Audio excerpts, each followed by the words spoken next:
Mpenzi msikilizaji wa Sahibu TV1, tunakusalimu jioni ya leo. Huu ni muktasari wa habari tumekuandalia. Karibu kwenye channel yetu ya YouTube ili tuweze kujadiliana yanayojiri katika anga za kimataifa. Irani yakamata wanaodaiwa majasusi 21 wa Israeli. Wizara ya ujasusi ya Irani imesema imewakamata watu 21 wanaodaiwa kuwa na uhusiano na shirika la ujasusi la Israeli Mossad katika jimbo la Kerman kusini mwa nchi hiyo. Katika taarifa iliyotolewa leo Alhamisi, wizara hiyo ilisema watuhumiwa hao walikamatwa wakati wa operesheni za kiintelijensia zilizolenga kile ilichokiita mawakala wanaohusishwa na huduma ya ujasusi na ugaidi ya utawala wa Kizayuni wa Mossad. Kwa mujibu wa wizara hiyo, watu hao wanaodaiwa kukusanya taarifa kuhusu maeneo nyeti na ya siri ya kijeshi pamoja na mifumo ya ulinzi wa anga kisha kuzifikisha kwa Mossad.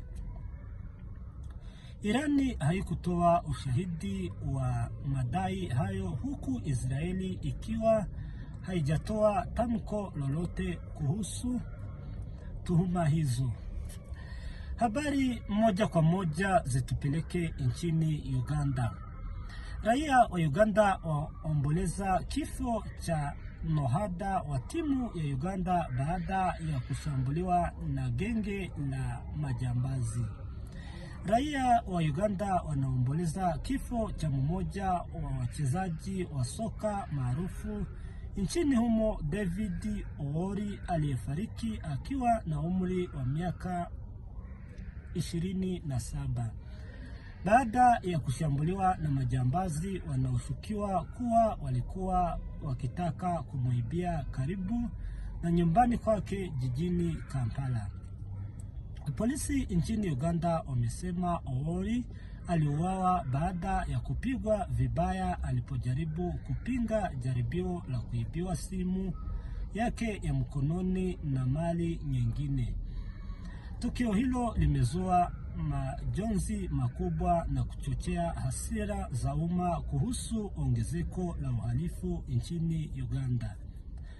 Oori alikuwa nahodha wa klabu ya SC Villa, mabingwa wa ligi kuu ya Uganda, ambako alicheza kama beki wa kulia na kiungo. Wakati pia aliwahi kuichezea timu ya taifa ya Uganda, The Cranes. Tumepoteza zaidi ya mchezaji, tumepoteza kiongozi, ndugu na rafiki, klabu ya SC Villa ilisema katika taarifa. Walioshuhudia tukio hilo wamesema kundi hilo la wezi lilimpiga Oori kwa mawe usiku wa Jumanne kabla ya kumpora mali zake na kutoroka na kumwacha akiwa amepoteza fahamu. Mpenzi msikilizaji wa Sahibu TV1, ni hayo tu tulikuwa tumekuandalia jioni ya leo.